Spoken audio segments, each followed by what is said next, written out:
starting the machine, ensure you have completed your daily checks. All these are listed in the Quick Start Guide. For ease of access, all internal service items are located under these panels. Under the rear access cover, we have coolant expansion bottle, radiator, hydraulic oil level indicator, battery, hydraulic oil filler cap, fuel filler cap, refueling pump, which is optional, fuel filter, battery isolator.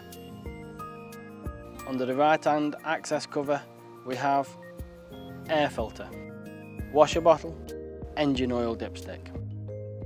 The fuses and relays are located in the toolbox just under the seat.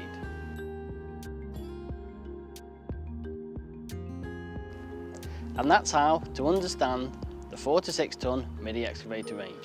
Remember, if you are ever unsure, refer to your operator handbook or contact your local dealer.